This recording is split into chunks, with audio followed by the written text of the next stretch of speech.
usiweke matumaini yako kwa binadamu. Tutakuwa tunajifunza kwamba usiweke tumaini kwa binadamu. Nilisema tunapojifunza unaandika kwenye karatasi yako hicho kitabu umebeba, na ukifika nyumbani tafakari yale ambayo tumejifunza, yatakusaidia. Na katikati ya wiki fikeni kwenye ibada jameni. Kuna mambo mazuri kwenye ibada. Msituvunje moyo. Kwa sababu tunataka usonge mbele, ufike kile kiwango ambacho Mungu anatamani ufikie. Sema amina. Bwana Yesu apewe sifa. Kuweka tumaini kwa binadamu ni mtego. Ani tanzi. Kwa sababu watu wengi wameweka matumaini kwa vitu vingi. Wengine wameweka matumaini kwa vitu walivyo navyo. Wengine wameweka kwa watoto wao. Wengine wameweka kwa mankos. Wengine wameweka hata kwa wachungaji. Sasa unapokuja kanisani, usikuje kwa sababu kuna tumaini lako umeweka mahali fulani. Kunaye Mungu ambaye ndiye anayekufahamu vyema kuliko mtu yoyote duniani, kuliko hata babako na mamako aliyokuzaa wakujui, lakini Mungu anakujua. Kwa hivyo unapoweka tumaini kwa Mungu, kitu cha kwanza kinachozaliwa moyoni mwako, unakuwa na uhakika kwamba hata kama nitapitia kwenye tatizo, hata kama kuna mambo yatanisonga, Mungu atanisaidia. Sema amina. Mtu ambaye ameweka tumaini kwa binadamu, maisha yake yanaweza kuwa ni ya shida sana. Na unapoweka tumaini kwa binadamu pia ni chukizo kwa Mungu, maana Mungu hataki uweke tumaini kwa mtu yeyote. Hata kama ni ndugu yako, ni mheshimiwa kwa serikali, toa mawazo kwake. Waswahili walisema amtegemee nduguye hufa maskini. Kwa sababu tumaini, ukiweka tumaini kwa mtu inaweza kukufanya ukawa mlegevu hata kwenye maeneo ya kazi unazozifanya. Wengine zimewafanya wasifanye kazi kwa sababu kuna mtu anayemtegemea kwenye familia. Kumbuka mwanadamu leo yuko na kesho hayupo, lakini Mungu yupo siku zote. Bwana Yesu asifiwe. Kwa hivyo tumaini lako liwe kwa Mungu peke yake. Hata kama kuna watu wanakusaidia, hata kama kuna watu unajua ukiwa na tatizo watakuja kukusaidia, lakini usiweke tumaini kwao. Maana siku ataondoka kwenye maisha yako utaumia na utakosa matumaini. Lakini Mungu akiwa saidi yako, yeye ndiye wa hakika. Anakuona na anajua shida zako hata kabla zingine hizo shida uzaikutana nazo. Anajua shida itakayokuja kesho. Anajua ni hali gani utakuwa nao mwaka kesho. Sasa mtu anayemtegemea Mungu siku zote uconcentrate na Mungu wake, humpa ibada ya kweli. Sema amina. Lakini mtu ambaye amtegemei Mungu, hata ibada yake haina ukweli ndani, kwa sababu hana tumaini kwa huyo Mungu. Lakini unapokuwa na tumaini kwa Mungu, unakuwa na ibada ya kweli. Sema amina. Hata kama una mume anakupa kila kitu, tumaini lako lisiwe kwake. Mheshimu tu, ni mzee wako, ni bwana yako, ni sawa. Nakumbuka nikiwa Tanzania juzi kwa kanisa la pale Mwanza, nikawa nazungumza kuhusu habari za mzee wako. Nikaona watu wananishangaa tu. Nikauliza kunaendaje? Pa nikasikia pastor akicheka. Nikageuka akasema, unajua wanafikiria ni wale wazee wa kwao, na wengine hata wazee wao walishakufaga, wanajiuliza sema mume ndio ataelewa. Sema amina. Pigie Yesu makofi mazuri. Nikasahisha na mambo yakaendelea vizuri. Kwa hivyo usiweke tumaini kwa mtu, hata kwa serikali yako usiweke. Mtu akiweka tumaini kwa mtu linaweza likamfanya hata awe mvivu kwenye shughuli zake. Tuseme labda wewe ni mjane, haujafikisha miaka 60, alafu una miaka 45, una miaka 35, unatembea ukisema mimi ni mjane. Maana yake unaweka una present hiyo ujane yako kwa watu, ndio wakuonea huruma. Usitake mtu akuhurumie. Ukitaka kuishi maisha mazuri duniani ya kufaulu, usipende kujihurumia wala usitake mtu akuhurumie, kwa sababu unaye Mungu mwenye huruma na wewe. Si useme amen? Kwanza, hata kama mume wako alikufa, wewe si mjane. Biblia inasema kwamba yeye ni baba wa wajane, baba wa yatima, muamuzi wa wajane. Ndio hivyo maandiko yanasema, baba wa yatima, muamuzi wa wajane. Unakuta kijana mdogo ana miaka 25 anasema mimi ni yatima. From where? Si uko na nguvu, fanya kazi. Kwa sababu unapokuwa na ile roho ya kujiona wewe ni yatima, kuna roho inazaliwa ndani yako, roho ya kuombaomba, roho ya kutegemea watu, na itakufanya uwe maskini, alafu itakufanya uishi kwa laana. Hata ukija kanisani usitegemee kanisa litakusaidia. Kuna t-shirt nyingine niliona mtu amevaa, imeandikwa wewe unalalamika, imeandikwa na kizungu, wewe unalalamika kanisa halijakusaidia. Wewe umesaidia na kanisa nini? Maana kanisa linahitaji ukija hapa uje na sadaka. Sema amina. Sisemi kusaidiwa ni vibaya, lakini isiwe ni kuja kwa mentality hiyo. Maana kusaidiana kuko, wapendwa wanapokaa pamoja, wanapoona mwenzao amegafika mahali fulani, wanamsaidia, lakini si kwamba ana roho ya kutegemea wao. Sema amina.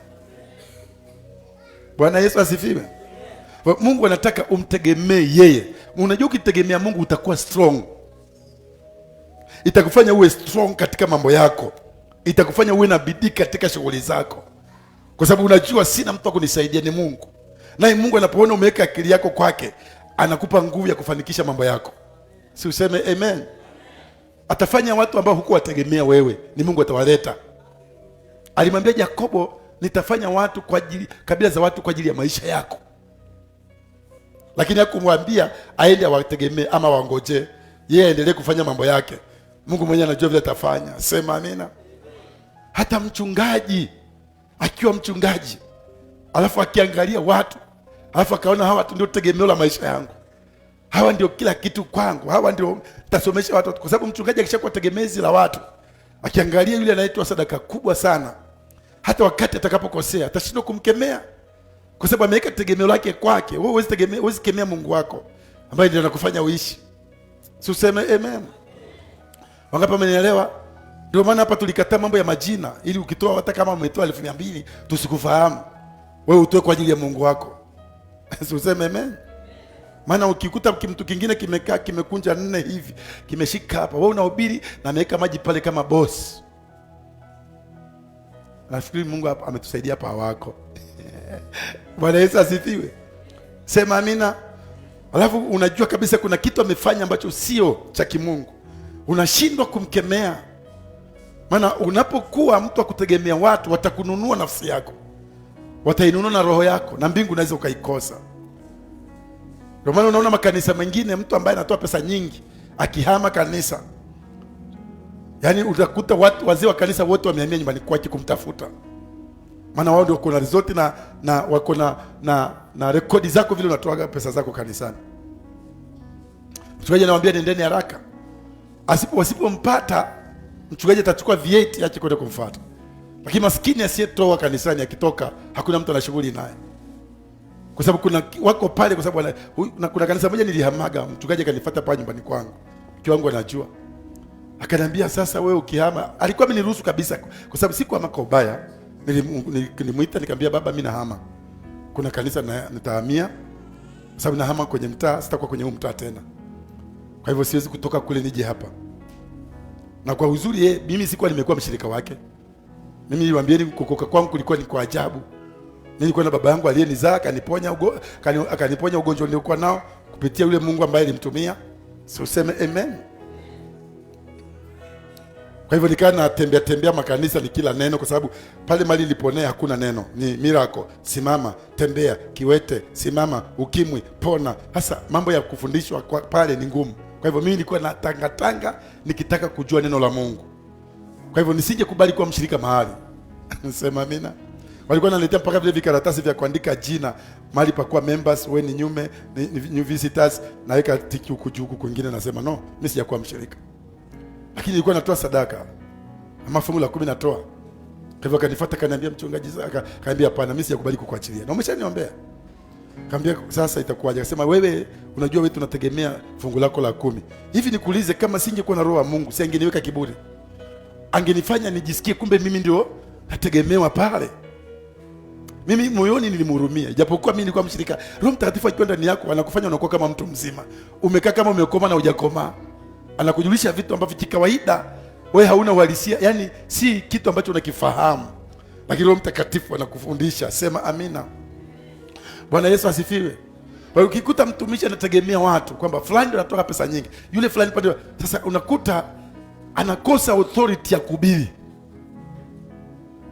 Alafu Mungu anaimfanya inakuwa laana kwake. Sema amina. Mwambie mwenzako leo, pigie makofi mazuri.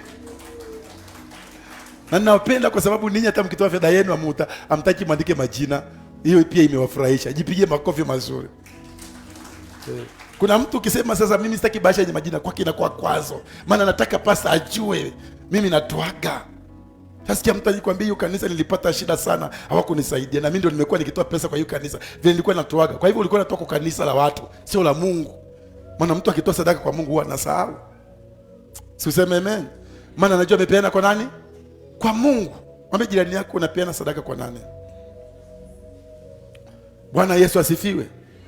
Ile sadaka tumekubali tu mtu andike jina ni ya shukrani. Hiyo tu hiyo unaweza ukaandika jina kwa sababu unasema mimi ni fulani nimeshukuru Mungu kwa ajili ya jambo. Ile ni testimony. Lakini zingine zote wewe peana, usitaki mtu akufahamu. Si useme amen. Kama ni fungu la 10 usitaki mtu akufahamu. Mimi nasemaga wachungaji wengi watahukumiwa Yesu akirudi leo. Maana wamekuwa kama watoza ushuru. Unaandikwa kwenye kitabu record yako. Wewe unatoa pesa fulani, unajua kabisa fulani ndio anatoaga mingi. Huyu akosaji kutoa 1200, 1300. Wanakurecord. Ndio unaona wameweka kwenye record yao. Ukitaka kufunga ndoa wanaenda kuangalia. Wewe unafikiri umemwambia tu mchungaji nataka kufunga harusi. Kumbe umeondoka, umemwambia tu pasta nimepata mchumba nataka kuoa. Namwambia okay, hakuna shida. Wacha ile jambo tutakato tulizungumzie. Kitu cha kwanza anachokwenda kufanya, anaingia kwenye kitabu kuangalia kama wewe ni mtoaji. Ili wakusaidie. Ndio maana makanisa mengine wameweka card members. Lazima ulipie pesa fulani ndio kuwe members. Ili ukipata shida ukuje kwenye mazishi yako. Kwa hivyo watu wengi wanakwenda kanisani hawaendi pale kwa sababu ya Mungu. Wanaenda pale ndio wakifa wazikwe na kanisa. Watu wao wakipata shida wasaidiwe. Hiyo ni kuweka tegemeo kwa mtu. Bwana Yesu asifiwe. Ukiweka tegemeo lako kwa Mungu, hata mchungaji asipokusaidia utakuwa na raha tu. Bwana unajua Mungu atanisaidia. Sema amina. Maana mchungaji si Mungu, ni mwanadamu. Anaweza kukugeuka leo. Usinione hapa hivi, kesho naweza badilika nikawa mtu mwingine. Kwa hivyo weka kwa Mungu akili yako. Sema amina. Ili hata siku nikianguka wewe hautaanguka na mimi sianguki kwa jina la Yesu. Tuseme amen. Haleluya. Jifunze kuongea kitu kwa mfano na ukanushe isije kukufuata. Hebu sema anguki mtu hapo. Bwana Yesu asifiwe. Haleluya. Kwa hivyo ukitegemea mwanadamu unaachana na Mungu. Hebu soma kitabu cha Yeremia 17 anzia mstari wa 5. Ni vizuri kujifunza hizi vitu, vitakusaidia kwenye maisha yako. Hata kama kuna mtu anakusaidia vipi, useke akili yako kwake. Wewe elewa tu ni Mungu amemtumia kukusaidia. Sema amina. Soma mtu wa Mungu. Nitasoma kama ilivyoandikwa Yeremia 17 mstari wa 5. Nasema nini? Bwana asema hivi. Bwana anasema hivi. Amelaaniwa mtu yule. Amelaaniwa mtu yule. Amtegemee mwanadamu. Amtegemee mwanadamu. Amfanyaye mwanadamu kuwa kinga. Amfanyaye mwanadamu kuwa kinga yake. Na moyoni mwake amemwacha Bwana. Wewe hujai kuona wachungaji wanakimbilia kwa internet kwenda kutafuta msaada kwa wazungu? Mungu hapendi. My God is more, yani tajiri zaidi kwa sababu vitu vyote ni vya kwake. Psalms inasema nini? Kwenye kitabu cha Psalms 24 verse 1. Inasema mbingu na vyote na dunia na vyote vijazavyo ni mali ya nani? Ya Mungu. Na nini ambao mnapenda kutumatuma mbegu kwa watu msiowajua? Sometimes kuna wakati mwingine unaweza ukatuma mbegu ikawa ndio umeharibu. Yaani inakuwa kwa nini nimetuma? Maana unaanza kusikia mtu anakupigia simu anasema Mungu Roho Mtakatifu amenionyesha nikombeje. Kumbe ni ile sadaka uliyomtumia. Usipende kutoa sadaka zako kila mahali. Toa mahali unapopaamini. Sema amina. Na sikufundishi kuamini tu hapa. Tunao watumishi wengi wa Mungu wanaomwamini Mungu. Kuna zile sadaka unajua kabisa hizi originali yake ni mali ambapo naabudu. Na kuna zingine unaweza peana mali fulani kwa roho ya upendo kusapoti watumishi wengine. Inakubalika kabisa. Sema amina. Maana mimi si peke yangu, tuko wengi.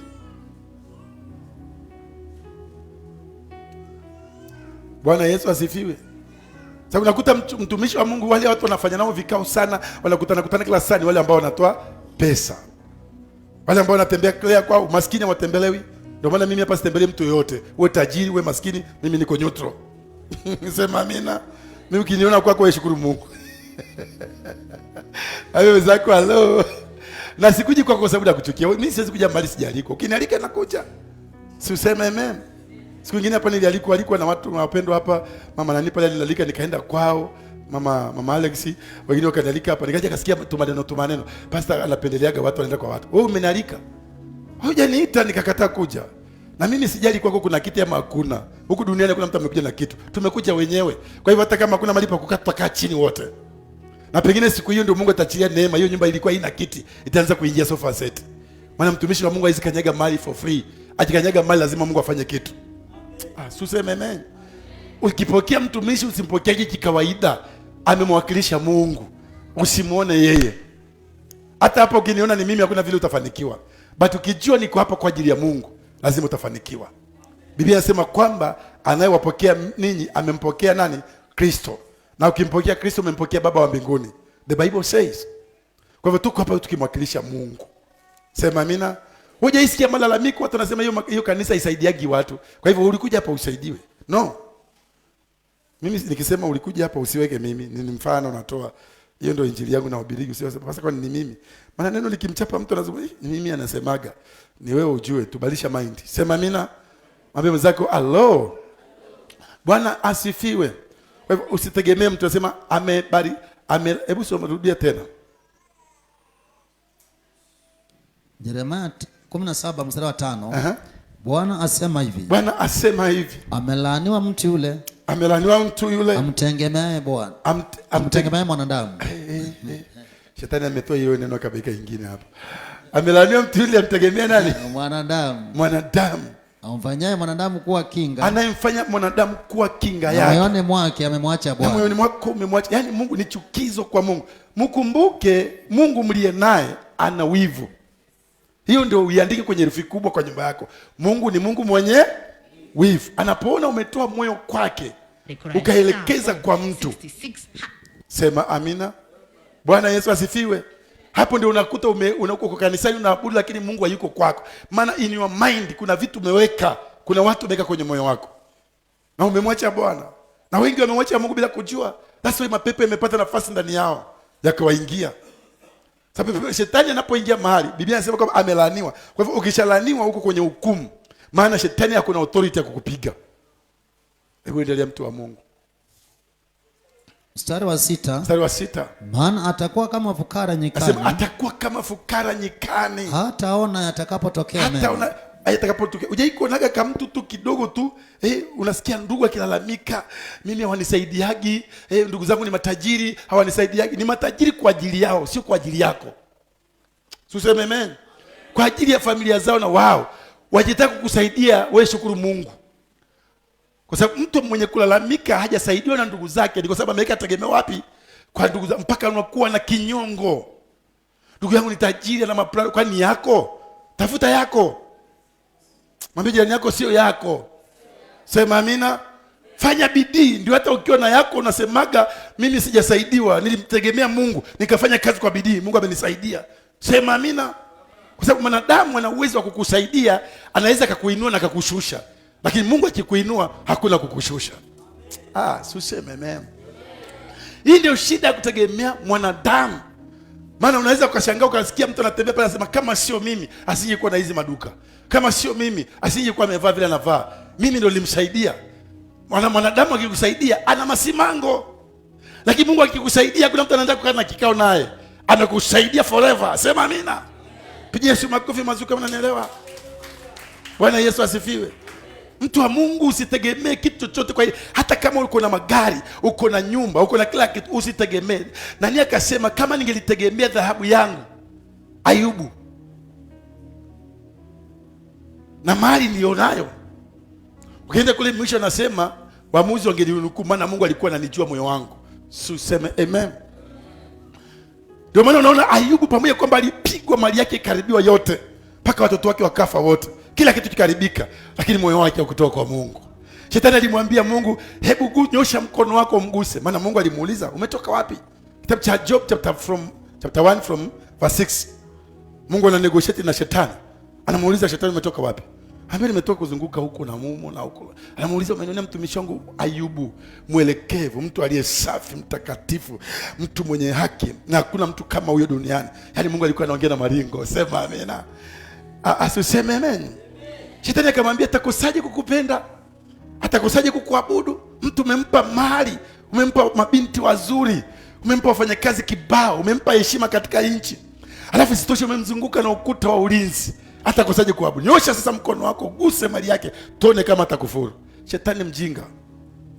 Na usimwite mjinga kama huko na Mungu, maana pia ni mwerevu pande ile nyingine. Sema amina. Useme amen. Mwambie jirani yako, shetani hakui mjinga kwa watu wajinga. Haleluya. Usikasema shetani ni mjinga alafu wewe hauko na Mungu, utapigwa. Shetani very technique. Jamani, mchezaji mzuri, nampa namba 9. Anajua kufunga magoli. Kikosea tu inaingia. Angalia kati ya Mungu na yeye. Mwambie mwenzako halo. Pigie Yesu makofi mazuri kwa jina la Yesu Kristo. Nisikilize. Akamwambia nyosha mkono wako. Maana shetani alifikiria eti Ayubu ni kwa sababu Mungu amempa mali, that's why anamtegemea, anamtazama Mungu. Kumbe Ayubu moyo wake hauko kwa mali alizonazo. Ndio maana hata uko na gari la 30 million, 40 million, una manyumba kote kote, zione kama sio kitu mbele yako. Muone Mungu ndani ya maisha yako. Mwambie Mungu, bila wewe mimi si kitu.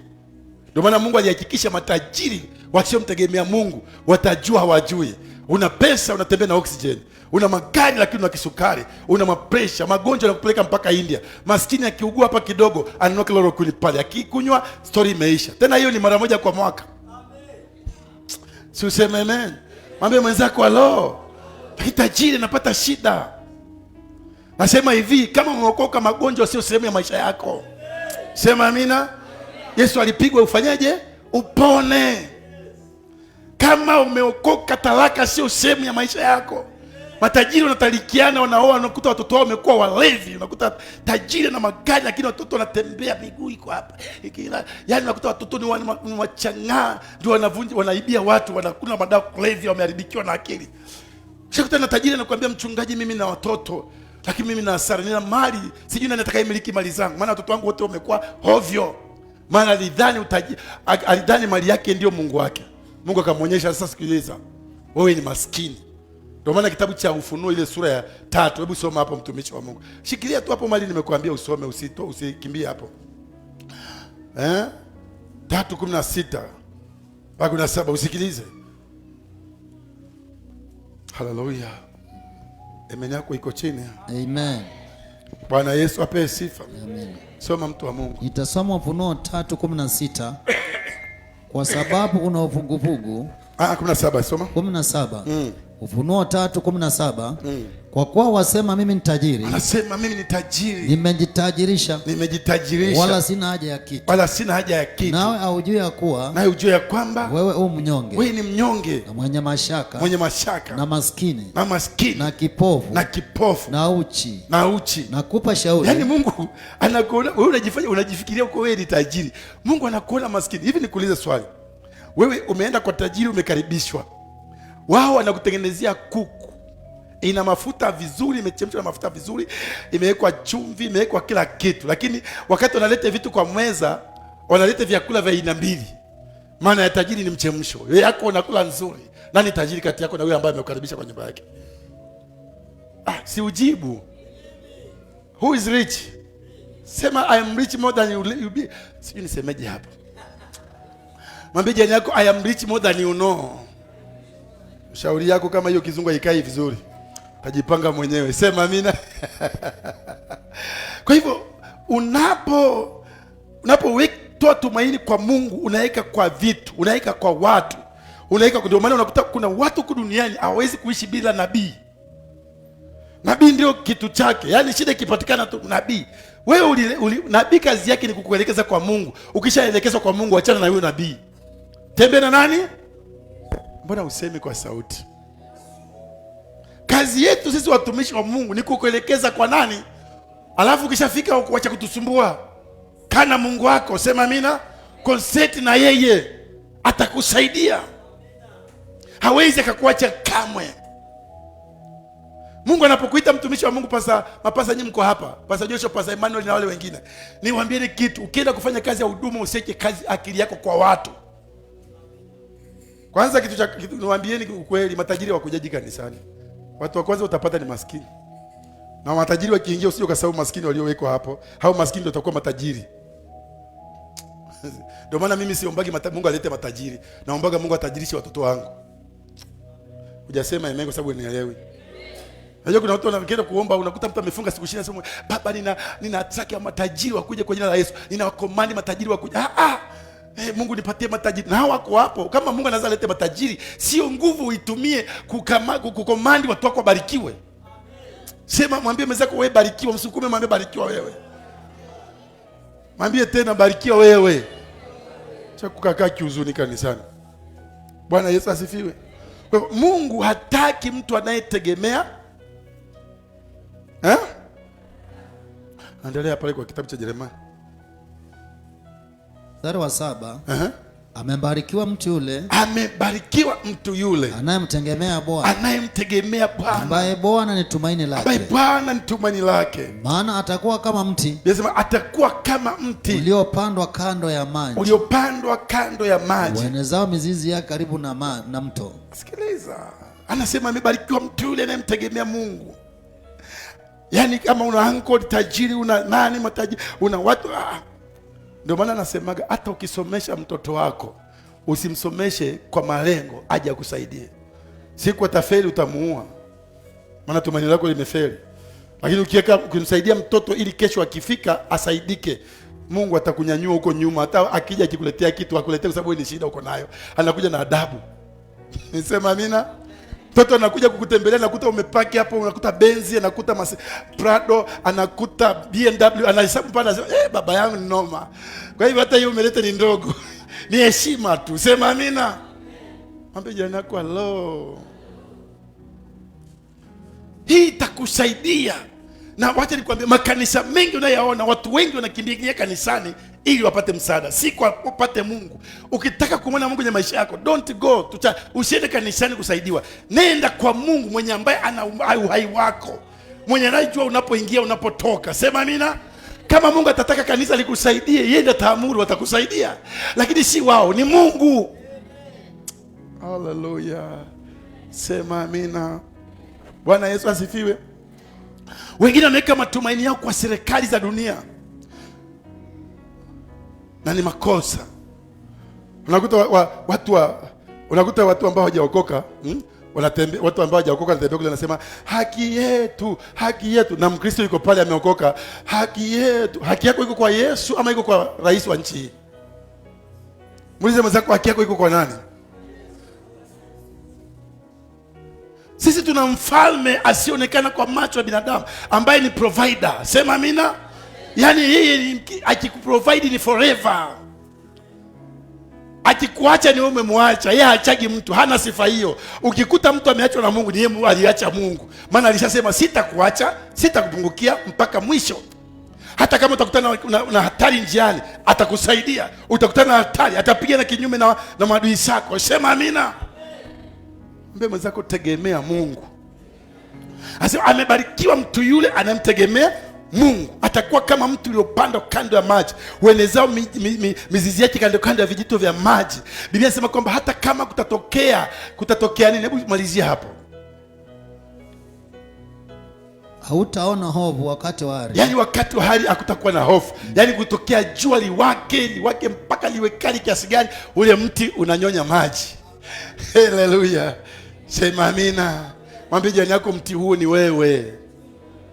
Mwambie mwenzako, mti huo ni wewe. Hata uchumi uharibike, si umwambie Bwana, wewe wako hauharibiki. Watu wakisema ni Februari, unanunua magari na unajenga kwa sababu tumaini lako liko mbinguni. Yesu alipokuwa akisema tusali akasema unaposali semeni Baba yetu uliye mbinguni. Jina lako lifanyeje? Maana yake unapoanza kusali wacha kupeleka manunguniko. Sijui kumeenda hivi, sijui tumehubiriwa asubuhi. Kwa sababu Kristo huyo kila pesa anaanza manunguniko, unajua jana Mungu sikuuza, watoto wangu wamelala na njaa. Utabakia kwa hiyo maombi miaka nenda rudi. Watakuwekea mikono mpaka utakuwa kipara because you don't know. Sema amina. Alafu akamalizia akasemaje? Akasema ufalme wako uje, mapenzi yako yatimizwe wapi? Kwa hivyo unaweza tembea na mbingu ukiwa wapi? Hapa duniani. Kuna kanisa moja kwetu nilikuwa nimesearch kwa Facebook nani kwa naitwaje? Kwa YouTube nikaona imeandikwa mbingu duniani church. Nikajiuliza hii mbingu duniani hii. Ati mbingu duniani. Kasema huyu pastor mbona alikosa ufunuo? Sasa mimi sikuwa nimeelewa. Sasa ilipokuja kuona ameandika na Kizungu nikajua maana yake. Ameandika heaven on yani maana yake yani ni mbingu unatembea nayo. Mbinguni hakuna kufilishika, hakuna wachawi, hakuna waganga, no Freemason. Unatembea na mbingu dunia. Freemason akikuangalia unakusaluti. Sema amina. Mwambie mwenzako alo. Wewe umeokoka na ni mnyonge. Tembea tu mpaka umeparara. Wacha nikwambie mtu ambaye mwenye imani, unataka kujua mtu ambaye anaamini Mungu wake na ameweka tegemeo kwa Mungu, hata kama hajajipaka mafuta anang'aa. Amen. Wangapi unajua? Kuna watu wengine hata ukipaka mafuta hauwezi kung'aa, maana umaskini uko mpaka kwenye ngozi yako. Yaani unajiparua mafuta lakini bado umeparara tu. Maana vile ulivyosinya kwenye moyo wako, vile unavyojiona kwamba unavyotegemea wengine huangalie Mungu, ndio unasinya mpaka kwenye ngozi.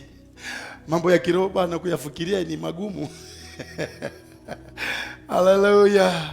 Pigia Yesu makofi mazuri. Kitabu cha Mithali ile sura ya 3 mstari wa 5. Hivi ni vitu nataka nikufunze vitakusaidia. Usitegemee mtu. Na nikisema hivyo simaanishi mtu asikusaidia. Kusaidiwa ni nature ya kibinadamu, tunasaidiana. Na Mungu anataka tukae hivyo, lakini tusiweke tumaini. Yaani ukienda kwa mtu akupe 1000, kesho uende upate 2000, sasa unaweka akili kwake. Hiyo ndio Mungu hataki. Ajikupatia 2000 leo amekusaidia, unatoka ukisema Mungu, nikirudi hapa nitarudi na sadaka nitarudi kumshukuru. Nitamfanyia supermarket, nitaenda supermarket nifanye shopping. Maana hii imenitolea kwa hii shida yangu leo, kesho nitang'ang'ana, Mungu anisaidia kwangu. Sema amina. Bwana Yesu asifiwe. Piga Yesu makofi mazuri. Soma Mithali 3 mstari wa 5. Mtumaini Bwana kwa moyo wako wote. Mtumaini Bwana kwa moyo wako wote. Wala usitegemee akili zako. Anasema wala usitegemee hata akili zako. Mungu anasema usitegemee. Na hajasema usitegemee akili forever kabisa. No. Anasema usitegemee akili zako mwenyewe. Maana yake uko na akili, hakikisha Mungu anahusika. Sema amina. Mwambie mwenzako usitegemee akili zako, lakini pia unaweza tegemea. Sijui kama umenielewa hapo. Amesema usitegemee akili zako, maana yake kuna mali unazitegemea akili zifanye kazi, lakini zisiwe peke yake, ziunganike na Mungu. Sema amina. Rudia tena mtu wa Mungu. Mithali 3 mstari wa 5. Mtumaini Bwana kwa moyo wako wote. Wala usitegemee akili zako mwenyewe. Katika njia zako zote mkiri yeye, naye atayanyosha mapito yako. Kwa hivyo katika maisha ya, katika mambo yako yote mkiri yeye. Ni kweli Mungu akakupa akili, unapaswa kuitumia, lakini hakikisha auitumii kiwa peke yake. Lazima uunganike na Mungu. Mungu ahusike kwenye biashara yako, ahusike kwenye kazi yako, ahusike kwenye ndoa yako, ahusike kwa watoto wako. Everywhere hakikisha utumia akili yako mwenyewe, unamtegemea Mungu. Sema amina. Mpigie Yesu makofi mazuri. Nasema mpigie Yesu makofi mazuri. Wangapi walishakutana na mtu analalamika, hawa ndugu zangu wanisaidiaje? Kwani walizaliwa kusaidie? Mwambie mwenzako kuanzia leo koma kulalamikia ndugu zako. Kama ni wewe mwambie, lakini si wewe, wako Soweto.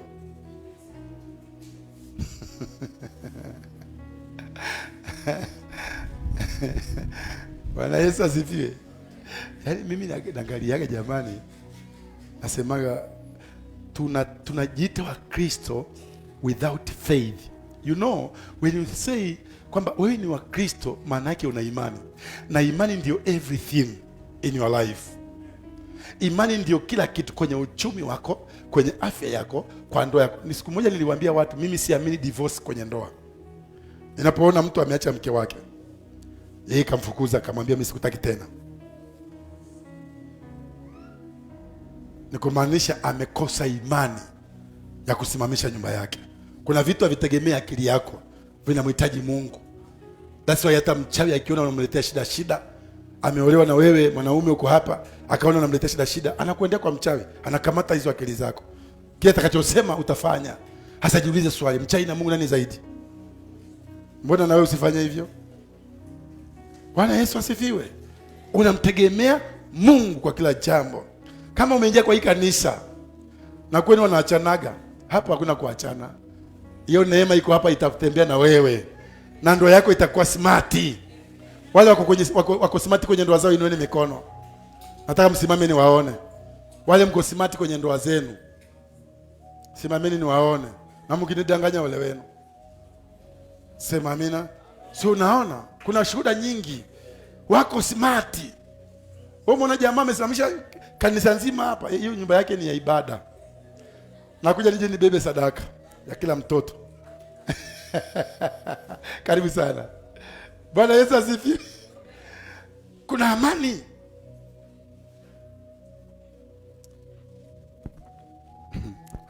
Sasa ukiweka akili yako kwa, maana watu wengine wameweka kwa serikali, hapo ndio kuna kuja shida. Kitabu cha Zaburi 146.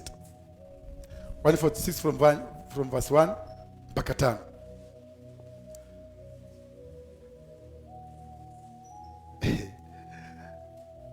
Yaani unajua kuna watu wanategemea mpaka mali zao. Anajua hata akiletewa kesi tu mali zake zitamsaidia. Kule duniani ukitaka mtu anakuambia ukicheza na mimi na kuweka ndani, jua anajua pesa yake ndio kila kitu, ndio inampa nguvu.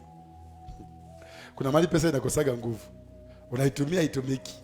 Inakuwa kama makaratasi. Yaani Mungu anaweza akahakikisha hiyo pesa yako haitafilisika, itabaki tu pesa, lakini ikuwe kama makaratasi, isiweze kufanya kitu. Bwana Yesu asifiwe. Mwambie mwenzako kuna mahali ulicho nacho kinakosa uwezo, ndio ujue Mungu yupo. Soma.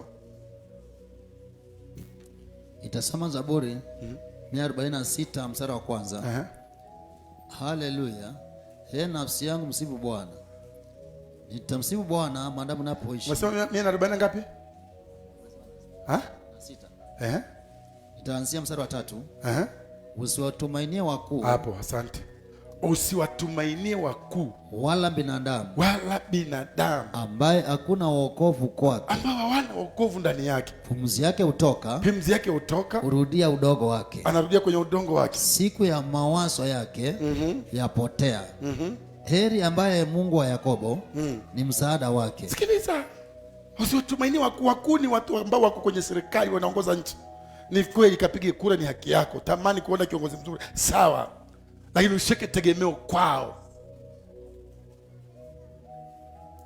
Bwana Yesu asifiwe.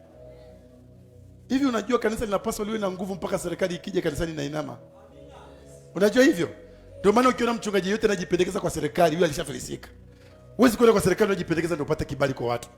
Hizo unajipendekeza kwa serikali ndio uonekane sasa wewe ndio uko. Naona mtu mwingine anasimama mahali anapiga picha na rais, anasimama mahali anapiga na kala kakola kake kako hapa. Yani anakiposti kwamba leo nilikuwa nimesimama na president. Sikiliza, mimi sitishwi na mtu anayesimama na rais. Sitishwi na mtu anayesimama na waziri. Na tisho na mtu ambaye anasimama na Mungu wake. Sema amina. Piga picha na Mungu ndio tujue kabisa umefika mahali panapostahili. Sema amina. Bwana Yesu asifiwe. Na ukuta watu wengine wanajikomba kwa serikali mpaka unajikuta yani siasa imeingia kanisani. Mtu anasimama madhabahuni anatukana. Nako madhabahuni. Ni makosa. Katika ministry yetu hakuna siasa. Kama ni mchungaji wa hapa, popote utakapoonekana uko na siasa, katiba yetu inasema hakuna siasa. Kwa hivyo ukileta siasa, wewe hama tu kwa ministry. Tunahitaji tu kuwaombea wanasiasa, tuwaombee marais wetu. Biblia inasema kwamba waombeni watu ambao wako kwenye mamlaka, ili ambao tuweze kuishi kwa amani. Kwa hivyo kazi yetu ni kuomba. Sema amina. Hata akiingia rais na mtutu amepiga watu na kaingia, sisi kazi yetu ni kumwombea. Maana Mungu hata kama Mungu hajataka, wacha nikwambie kitu kimoja. Kuna vitu vinafanywa na Mungu na ninyi hamjui. Biblia inasema Mungu alifanya mtu mbaya kwa siku ya, anaweza ingia rais mahali na bunduki akapindua serikali na wakaingia, lakini mpango wa Mungu. Ama nyinyi hamjui? Asante. Dada hapa amesema najua. God bless you so much. Ndio tu hajui. Kama Mungu alikuwa hataki akae hapo, asinge kalia hicho kitu. Angekauka hata usiku. Lakini ukiona ameingia, muombe tu. Makusudi ya Mungu yatimizwe. Sema amina. Kama ni amewekwa pale kulipiza kisasi kwa nchi, mwambie Mungu tunatubu. Mungu tunatubu sasa. Maana Mungu anaweza kuna nchi imeharibika akainua mtu mbaya ili awanyoroshe. Suseme amina. Bwana asifiwe. Na ndio maana nakwambia mchungaji yeyote aliye na Mungu, huwezi kumkuta akisimama hapa akisema mimi sijui ni CCM, mimi sijui ni KANU, sijui mchungaji anakuwa neutral kwa watu wote. Maana aliitwa kukusanya watu wote kwa ajili ya ufalme wa Mungu. Na mchungaji hana ukabila. Shida hapo ukabila imejaa. Unatoka hapo nje unakuta Mkamba anataka kuongea na Mkamba hata Yesu. Mtikuu naye akitoka no kwa nati huyu naye akitoka, hiyo ujinga mwacheni hapa, kwa Yesu tunakaa. Mwambie mwenzako kwa Yesu tunakaa sasa. Sema amina. Mwambie mwenzako hapa ni gereji. Hakuna mali, hakuna hizi vitu. Sifikiri wanakuambia siji mali fulani hakuna ukabila, zinakuaga tu uko ndani. Si kwamba zipo. Lakini kazi yetu sisi watumishi wa Mungu ni kuhakikisha watu wote wako sawa. Mwambie jirani yako ukitoka hapa leo, tafuta mtu ambaye si kabila yako. Msalimie na umjulie hali. Pigia Yesu makofi mazuri. Kwa sababu sisi ni taifa moja, tunakwenda wapi? Mbinguni. Hatuna ukabila. Ukiona umeokoka unasema siwezi olewa na Jaluo, siwezi olewa na Mluya, hujaokoka. Maana sisi, yule aliokoka si Mjaluo tena, amevuliwa ujaluo, amepewa kuwa mtoto wa Mungu, uzao wake ni wa kimungu. Sema amina. Kwa hiyo unapotaka kuwa msichana usiangalie background yao. Kwa sababu ukiangalia background yao kule kwa hawajaokoka kutakukwaza. Angalia background yake ya kiroho ikoje. Sio sema amen. Angalia kiroho chake kikoje. Yuko sawa kwa Mungu. Ujikuta yuko sawa. Kama kwao kuna laana, yeye hana laana, unaweza ukamuoa kwa jina la Yesu. Sema amina. Bwana Yesu asifiwe. Unajua kuna watu wamefundishwa, wameokoka kabisa. Unapata mtu anakuambia tikachunguze kwao. Sasa huyu si wa kabila yao, alishatolewa huko. Alinunuliwa kwa damu ya nani? Ya Yesu. Akaitwa mtoto wa nani? Wa Mungu. Uzao wa Mungu na ndani yake. Uzao wa kwao wenye laana ulishaondoka. Kwa hivyo laana za kwao hazikuhusu wala hazimhusu. Beba yeye, mwambie I love you. Sema amina. Bwana Yesu asifiwe. Lakini ukioa mtu ambaye ni vuguvugu, bado utazaa majambazi kama kwao ni majambazi. Maana zile laana hazijamuacha, ziko na yeye. Sasa ukiwa hujakaa vizuri na Mungu, laana za kweli zina nguvu juu yako. Kitabu cha Mathayo ile sura ya 12:43, Biblia inasema pepo linapomtoka mtu aliende mbali. Naenda kuzunguka nikitafuta malipo alipo kwa na maji, likikosa linarudi kwa ile nyumba. Kuangalia kama ile nyumba iko safi. Akikuta imefagiwa, imeosha vizuri, anaenda tafuta pepo 7 wabaya kuliko yeye. Alafu atakuja mwisho atamwingia yule mtu. Mwisho atakuwa mbaya kuliko alivyokuwa. Maana yake unapookoka, yale mapepo ya laana yaliyokuwa ndani yako yalienda tu kuzunguka. Kwa hivyo ukiokoka, okoka kweli. Maanisha kwenye wokovu wako. Usitende dhambi. Ulikuwa mzinzi, acha. Ulikuwa mkora, acha. Ulikuwa unavaa nguo za aibu, achana nazo. Sema amina. Ulikuwa unatembea vibaya, ulikuwa unatukana, acha. Kaa na Mungu vizuri. Talaaniwa tena. Sema laana bye bye. Amseme kwa ujasiri. Msema laana bye bye. Wangapi wanaamini hawana laana? Ngoja nisikie ukihubiriwa ukiambiwa kuna laana za kwenu unatakiwa tu 3000 zivunjwe. Alafu rudi hapa Jumapili tutaonana. Bwana Yesu asifiwe. Sema amina. Piga Yesu makofi mazuri kwa jina la Yesu. Kuokoka ni chanzo cha maarifa. Ulikuwa mkabila, ukabila unaondoka. Ulikuwa mwizi, wizi unaondoka. Sema amina. Haleluya. Kwa hivyo vijana wangu mnapotaka kuoa na wasichana wangu mnapotaka kuolewa, usiangalie background ya familia alimotoka mtu. Muangalie yeye akoje na Mungu wake. Tena umsachi vizuri. Sio tunapata tunakuja tu unatoa macho. Sasa nimeona. Mwingine aliniambia unajua niliona nimeomba pale nikaona shuka ikiteremka mbinguni nimembeba nikajua ni wangu. Baada ya siku mbili sasa kusikia mtu anapiga kelele. Unajua pasa hata sikuwa nimejua nimeoa kama nimeoa ni huyu mtu ni kama yani sijui nimetoa wapi mtu.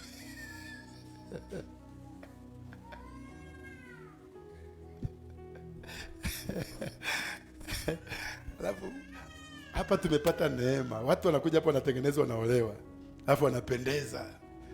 Wale mmefunga harusi hapa, hebu simameni tu waone kwanza kidogo. Simame. Wale mfunga harusi hapa. Asanteni sana. Mmefunga harusi hapa. Wengine wameenda wapi? Kwani wameingia mitini? Oh, najua sawa na watoto wamekaa kule nyuma. Wengine kaini tu sasa. Unaona vile wako smart. Wako smart. Wengine walienda walioana wako kule. Wengine wako pande ile nyingine, wengine wako Rongai, wengine wako Arusha. Wako smart. Neema ipo. Mwambie nako neema iliyoko hapa. Unajua hii kanisa kuna siku itaitwa ni kanisa ya maharusi. Sasa unaona vile tunazifungaga. Kama umekuja hapa wewe utaolewa tu. Kama huko kwingine ulishindwa, hapa utaolewa. Neema ya kuolewa hapa imejaa. Kama ni msichana jipigie makofi. Wasichana wengine wapige makofi, usipopiga utaolewa.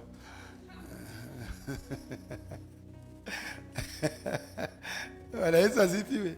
Kama umekuja hapa usikimbie, tulia utapata. Asija kufanyia kampeni.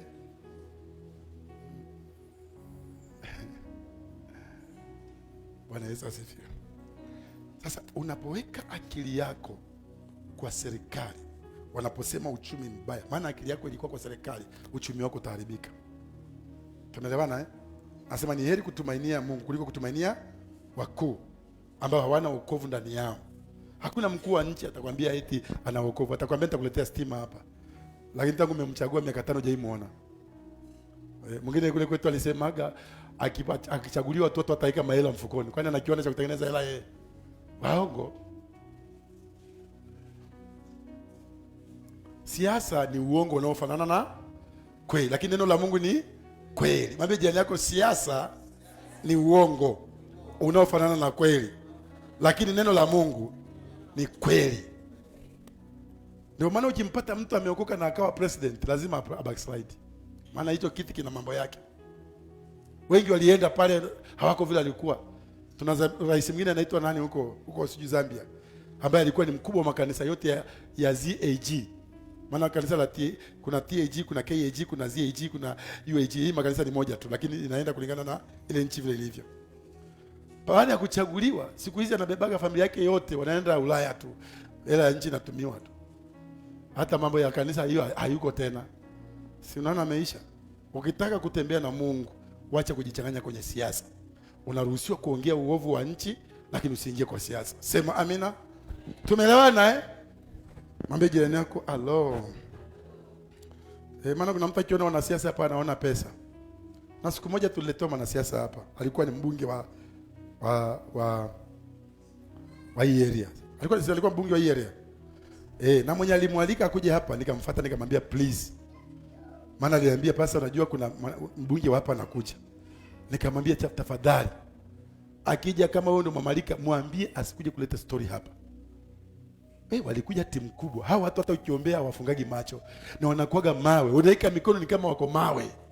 So, nakucheki tu hivi. Baba katika ya unaona anakucheki. Bwana Yesu asifiwe.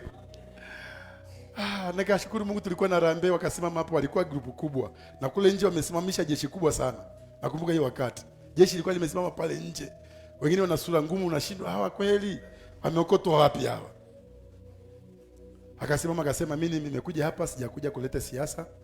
Nimeleta tu pesa yangu nitoe, akaitoa na akaenda na jeshi lake. Nikasema asante Yesu. Angejaribu kunitoa hata neno kamoja. Mimi singejali hapa ni wapi niko. Dunia ni ya Mungu. Niambia acha hiyo maneno. Usiogope, ili mradi Mungu amekupa neema ya kufanya kazi ya Mungu. Fanya kazi ya Mungu. Sema amina. Haleluya. Na acha nikwambie. unapoweka tumaini kwa watu, unafikiria wale ambao wanajipendekeza kwa serikali ni ili ufanyeje? Siri akiwalika wakuja watoe pesa. Hivyo ndio wako. Naona kwenye nchi yangu kule sasa hivi kanisa ni kama lina mezo, kwa sababu ukiangalia hata mhubiri akisimama kwenye crusade hawezi maliza maneno kabla hajaanza kutamka mama yetu ni mzuri, baba yetu ni mzuri, anko yetu ni mzuri. Na kama na unakuta mambo mengine anaongea hapo ni uongo kabisa. Wewe hujaitwa kufanyia kampeni mtu. Umeitwa kufanya kampeni ya Yesu peke yake. Sema Yesu anaokoa. Si useme Yesu anaokoa. Hiyo ndio kampeni moja tulifanyaje? Ulipewa. Ukifika mahali sema jamani Yesu anaokoa. Watu wakija pale na mapepo unayang'oa kwa jina la Yesu. Unang'oa, hata wakiwa pale unashangaa kinaendelea nini? Mimi naambia Mungu kinipatie ile neema kubwa ya kutoa mapepo ile kubwa kabisa. Ningetamani kiongozi wa serikali akiingia kanisani nimdondoshe hapo chini. Naomba Mungu sana. Na nitaipata. Taka hiyo upako ya kuangusha viongozi. Maana waangukaji wale wa jamaa. Niliona tu mmoja tu kwa TB Joshua. Wana? Maana wana ile alafu wajiachiliagi. Sasa anaambia Mungu hii haihitaji kwamba anajiachilia ama jiachilia. Hii inatumana tsunami kanga. Mabodyguard wakiwa hapo naambia sasa hiyo haihitaji bunduki hiyo. Hiyo ni ya kimungu hiyo. Bwana Yesu asifiwe. Wangapi natamani wawe na hiyo upako? Si upokee kwa jina la Yesu. Sema tunaipokea leo. Na mimi mchungaji wenu naipokea kwa jina. Nikwe nayo nimwambie Mungu naomba tu ili ujulikane ya kwamba wewe ni Mungu. Sema amina. Hutaki vitu mchungaji viko kwa internet. Anawasiliana, unajua hata wazungu wakiingia. Mimi kuna siku moja acha nikuchekesha. Kuna siku moja tulialikwa pahali. Hiyo wakati tulikuwa kwenye mission. Sehemu za huko Kangema huko. Sasa sawa. Sasa kulikuwa na wazungu ambao ndio wamealikwa kutoka Marekani, ambao ndio wanakuja kuhubiri kwenye makanisa. Sasa unajua hawa watumishi bana, mimi sijui wanalika watu kutoka wapi. Ni pesa wanaangaliaga. Wakapanga sasa sisi tukaambiwa nyinyi mtaenda na huyu mzungu. Wengine wakaambiwa nyinyi mtaenda na huyu mzungu. Kwa hivyo kila mahali kanisa mzungu atakapokwenda kwenye ile makanisa amepangiwa, kuna ile group inaenda nayo watumishi wa Mungu. Kwa hivyo mimi nikafuata kale mzungu mmoja. Haya, sasa walikuwa wanangojea, sasa wanajua hii ndio atahubiri. Wakasema sasa tunaalika mhubiri kutoka Marekani ambaye ndio amekuja mission huku Afrika, amekuja kutuletea neno la Mungu. Tunamwalika watu kapiga makofi. Alafu akasema pale mbele akasikia. You know, this is my first time to stand you like yani yeye ni mara yake ya kwanza kusema mali kama hapo, hajui atasema nini. Kaka pale chini nikasema haya. Akatafuta hata andiko la kuongea ni shida. Akasema nimemaliza, akarudi akakaa. Pasa akasema yule aliyekuja naye asimame. Mimi nikasimama. Haleluya. Kaambia sasa ni wewe utahubiri. Sema amina. Mwambie jirani yako halo. Yaani wewe unaangalia watu hawana kitu cha Mungu ndani yao. Ni pesa yao unataka. Ni laana. Mzungu hana tofauti na mimi. Mimi hakuna mtu wa maana kuniliko. Sema mimi hakuna mtu wa maana kuniliko. Sio ukiona mzungu unaona kama umeona Mungu. No. Na Afrika wengi wamekuwa maskini kwa sababu ya kuwa na ile roho ya kutegemea. Unapokuwa na roho ya kutegemea, marais wetu Afrika wanatembea Marekani, wanaongea huko tunaomba msaada, tunaomba mkopo, tunaomba, na Afrika iko na madini, iko na kila kitu, mapesa iko.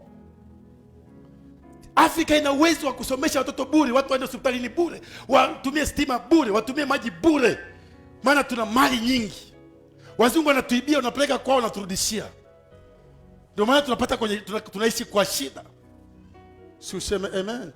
Lakini sisi walio wa Mungu hatuishi kwa shida. Kuwe kubaya, kusipokuwa kubaya, uchumi wetu uko wapi? Uko wapi?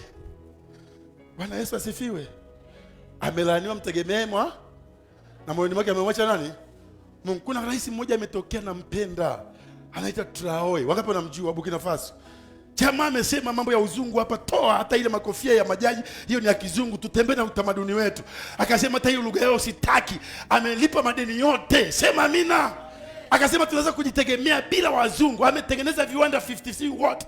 Ametengeneza mashule, ananunulia watu matrekta ya kulima, amefanya viwanda vingi. Ile nchi uchumi unakuwa mpaka wazungu wanasema sasa hapa wanamtafuta wamuue. Tutaendelea kumwombea Afrika nzima kwa jina la Yesu. Wangapi wanasema tutamuombea? Huyu ni leader wa Afrika. Sema amina. Bwana Yesu asifiwe. Wamemjaribu mara ngapi? Mara 22 kumuua, wameshindwa. Saudi Arabia ikasema inamtumia msaada wa kujenga misikiti 200. Yeye ni Muislamu, akasema mambo ya msikiti hapa hatuna. Hapa tunatengeneza watu waishi vizuri, acha ujinga. Useme amen. Wewe ukitawala hujaambiwa utawale upeleke dini. Umetawala kutengeneza maisha ya watu. Kama wewe ni mtu wa dini, acha uraisi, vake barakashe, nenda kafanye kazi ya ushehe.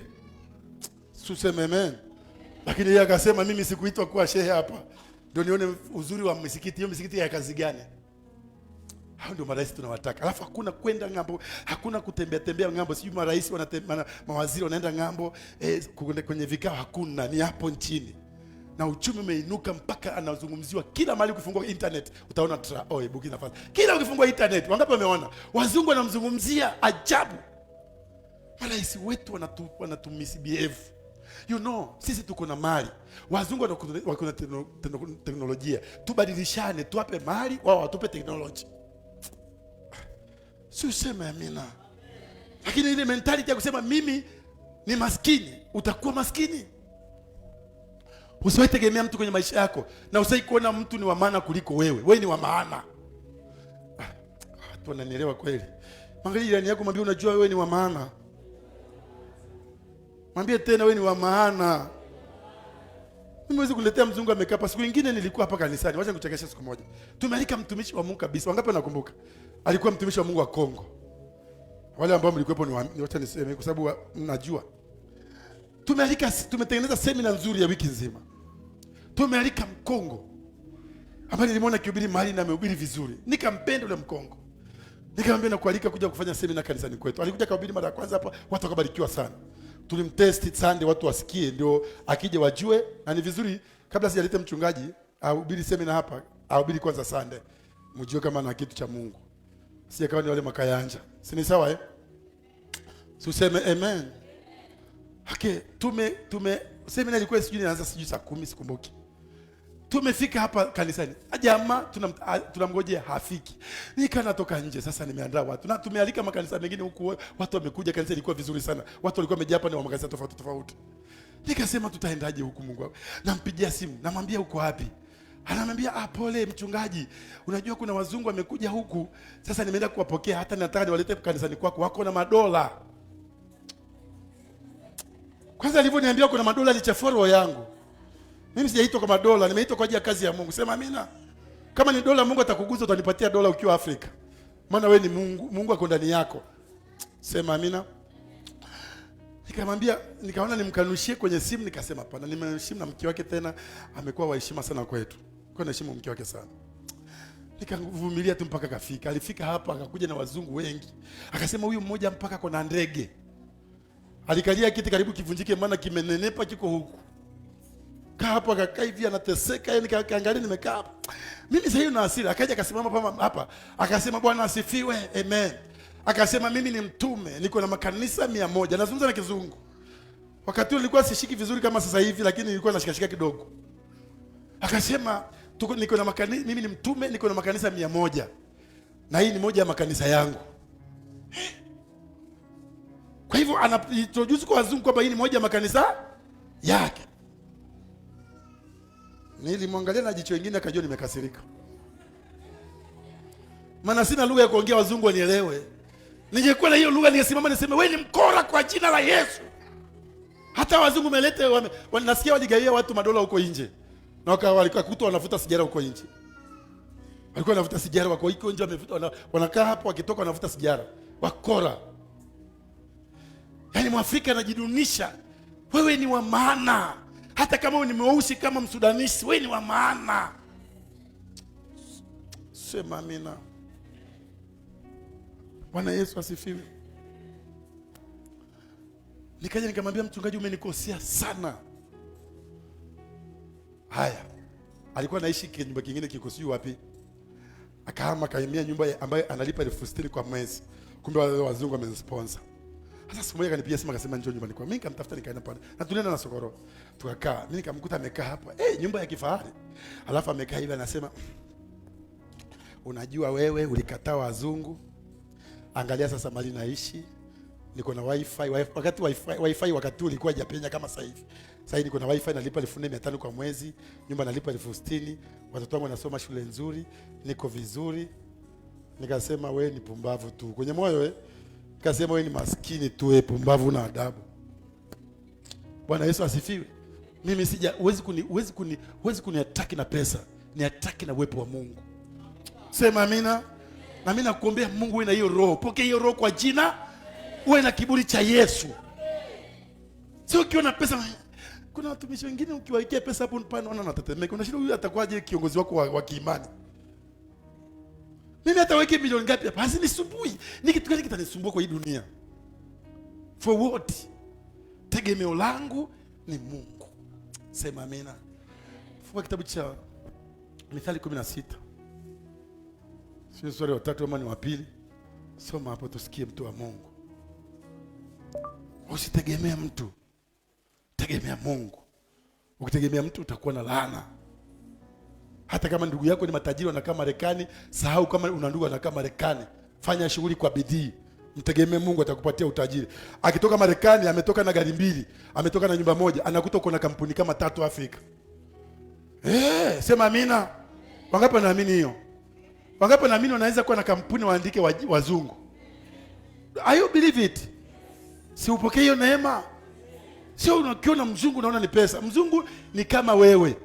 Mimi ni kama mzungu. Hakuna mtu ambaye ni tofauti na mwingine. We are one but different, ni skin tu peke yake ndio inatofautisha.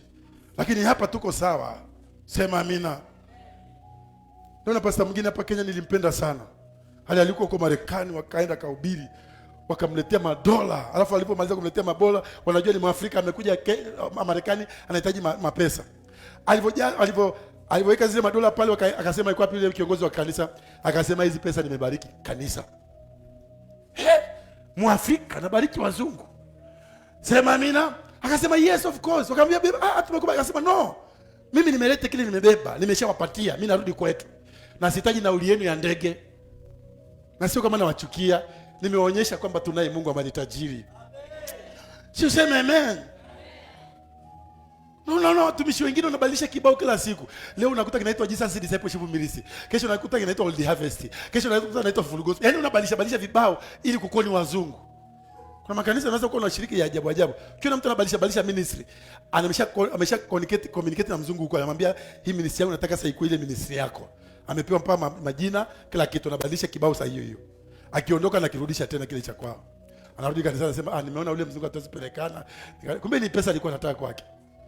Unakuta makanisa mengine na vita mpaka na wazee wa kanisa, maana ile pesa ilitoka, wengine hawajapewa. Vita vinatokea huko ndani. Hapa hakuna vita kwa jina la Yesu. Tunaye Mungu wetu ambaye anatutetea. Piga Yesu makofi mazuri kwa jina la Yesu Kristo. Soma mtu wa Mungu. Methali 16 mstari wa 3. Nasema nini? Mkabidhi Bwana kazi zako. Nasema mkabidhi Bwana kazi zako. Na mawazo yako yatathibitika. Na mawazo yako yatathibitika. Kwa hivyo usiweke kwa binadamu. Hebu endelea hapo chini, nasemaje? Bwana amefanya kila kitu. Kama achia tu hapa. Pointi yangu ilikuwa tu hapa. Usiweke akili kwa mtu. Hata atokee mtu akusaidie, usimuone kama Mungu. Wewe jua tu ni Mungu amefanya. Sema amina. Ni Mungu amefanyaje? Amefanya. Kwa maana huyo Mungu, kuna pesa zingine unaweza zichukua hata kwa internet ukatumiwa, kumbe hizo pesa ni za mashetani. Kwa sababu watu wanatafuta sponsors za watoto wao wasome. Yaani kupatia mfano mmoja mzuri rahisi. Kuna baba mmoja Mnigeria. Huyo baba alikuwa na communicate na mzungu. Acha nikwambie habari za huyo mama. Tuachane na huyo mwanaume kwanza. Mama akakommunicate na mzungu. Na ameolewa. Lakini yeye analagai mzungu. Lakini hakujua anaongea na pepo. Na pepo huwezi kulidanganya. Sio ameolewa. Alikuwa na mpango wa kuolewa. Sorry. I think sijui kama naikumbuka vizuri. Kiongea mama anaweza kunikumbusha, maana tulikuwa tunaangalia hicho kitu.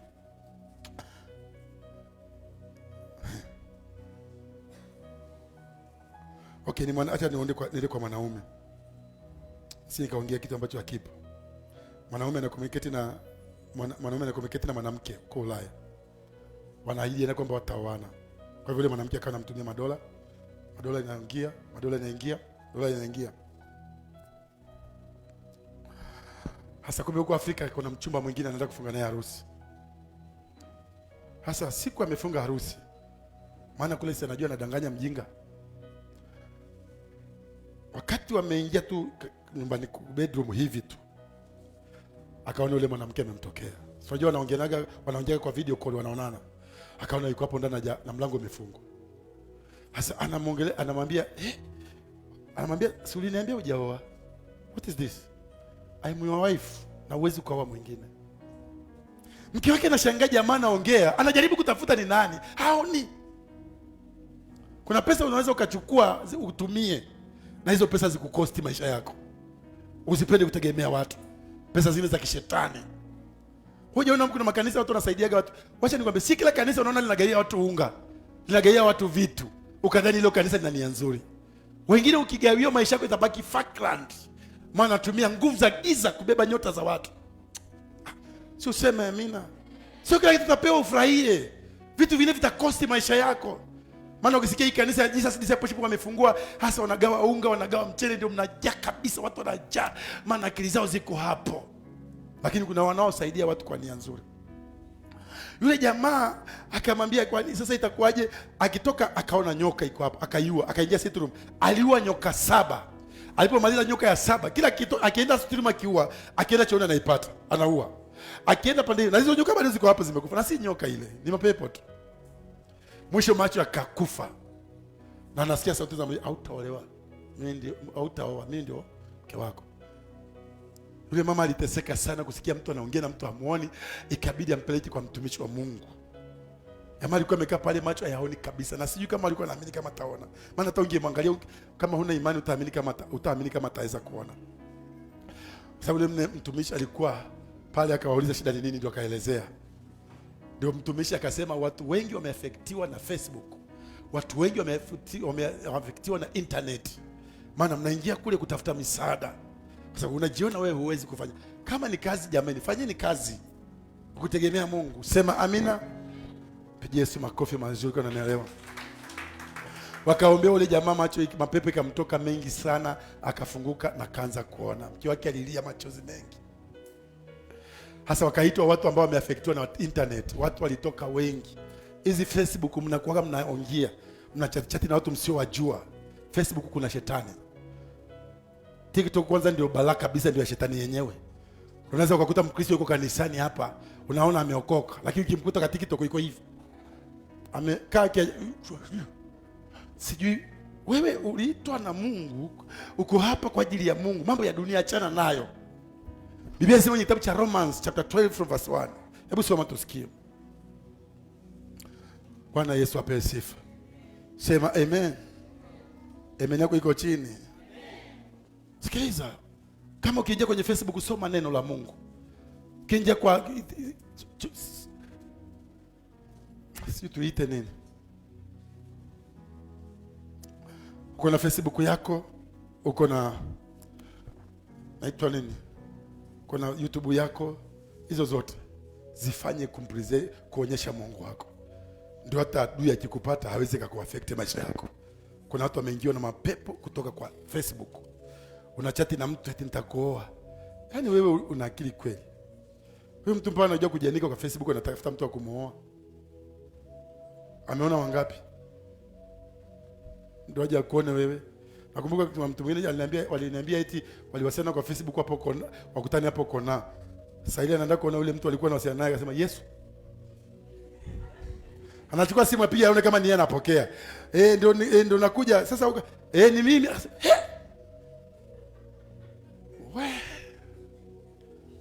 Unaingia kwa Facebook unaangalia kuanzia kwa picha vya ajabu zitakumaliza.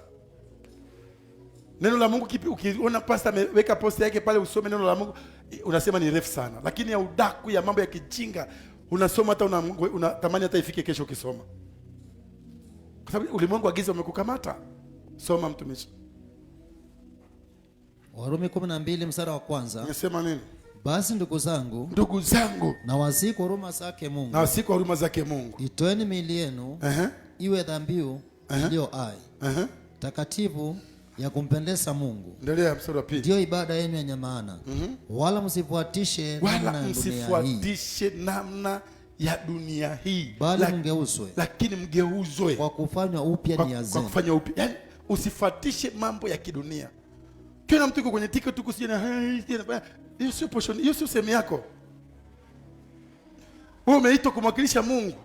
Sasa unapofanya vile unafungulia mapepo mlango yanakuingia.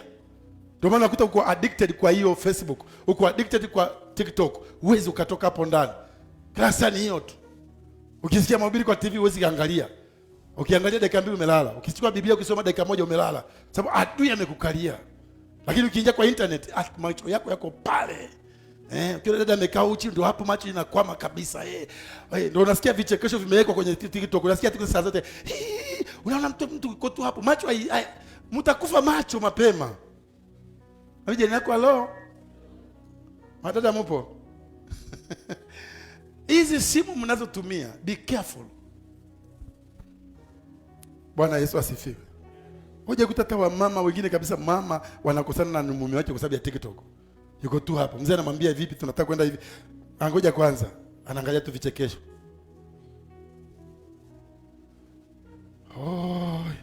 Soma kitabu Zaburi 46 mstari wa kwanza mpaka 5. I think tumalizie hapo. Nikuombe uende nyumbani. Zaburi 46 mstari wa kwanza mpaka 5. Kumbuka tunajifunza somo linasema usitegemee useke tumaini lako kwa nani? Kwa mwanadamu. Hizi zingine unaona zinakuja tu za kusaidia watu. Lakini shika the point. Useke tumaini lako kwa nani? Kwa mtu. Weka tumaini lako kwa Mungu. Weka tumaini lako kwa mtu, utabaki kwenye laana. Sema amina. Sema mtu wa Mungu. Zaburi 46 mstari wa kwanza. Mungu kwetu sisi ni kimbilio na nguvu. Ni kimbilio la nguvu. Msaada utakaoonekana tele. Wakati wa mateso. Kwa hiyo hatutaogopa. Japo badilika nchi. Hata nchi kibadilika. Japo tetemeka milima. Japo mwa bahari. Maji yake ambapo vuma na kuumuka. Japo pepeshwa milima kwa kiburi chake. Kuna mito vijito vyake vya kufurahisha mji wa Mungu. Patakatifu pa maskani zake aliye juu. Mungu yu katikati yake, hautatetemeshwa. Mungu atausaidia asubuhi na mapema. Weshika tu point, hatutaogopa habari mbaya. Kwa sababu msaada wetu unatoka kwa nani? Kwa Mungu. Hata kama nchi taharibika, uchumi utaharibika, watasema kuna magonjwa, sijui mambo imeharibika. Hata kama uko na gari wakisema petroli kuanzia leo ilikuwa ni 100 inakuwa 500, Mungu anapanda na wewe. Simiti kipanda usiogope kujenga. Mungu atapanda. Sema amina. Mungu wakipandisha na yeye Mungu anafanyaje? Anapanda na wewe. Mtegemee Mungu siku zote za maisha yako kwa jina la Yesu. Kitabu cha Zaburi 125 sura ya kwanza inasema kwamba wanaomtumaini Mungu ni kama mlima Sayuni. Vile umezungukwa, vile Yerusalemu imezungukwa na milima, hivyo ndivyo tumezungukwa. Hatutaogopa habari mbaya. Sema amina. Niambieni kitu kimoja. Mtu kukusaidia ni sehemu ya maisha. Sema amina. Ni sehemu ya nini? Lakini usiweke tegemeo kwa misaada. Sawa sawa Usiweke tegemeo kwa msaada ama kwa jambo lolote ukasahau Mungu. Wakati mwingine mtu anaweza kuwa na shida akakomana shida yake ili Mungu aonekane. Ndio maana Mungu mtumishi lazima tupatie Roho Mtakatifu. Wakati mwingine mtu anakuja kwako anataka kitu, inabidi mwambie Mungu anaanza kukuongelesha akakwambia huyo mtu simpe kitu. Mwambie aende na imani nitafanya muujiza kwake ili kumtengeneza. Kuna mtu mwingine ukimsaidia umemuoa ama umemfanya sasa kila wakati atakuwa nakuja. Umemfungulia mlango. Anajua tu nikiwa na tatizo kienda kwa fulani nitapata msaada. Ameshajeuza tumaini lake, ameweka kwa watu. Lakini mtu wa Mungu hata kama amesaidiwa ni mara moja, hiyo wengine atangana na Mungu wake. Si useme amen. Ukienda kwa kanisa lolote usiende ukitegemea kwamba kanisa litakusaidia, watu fulani litakusaidia. wazungu watakusaidia. Nenda kwa ajili ya Mungu na Mungu atafanya. Sema amina. Beba imani, weka moyo wako wapi? Kwa Mungu. Simama.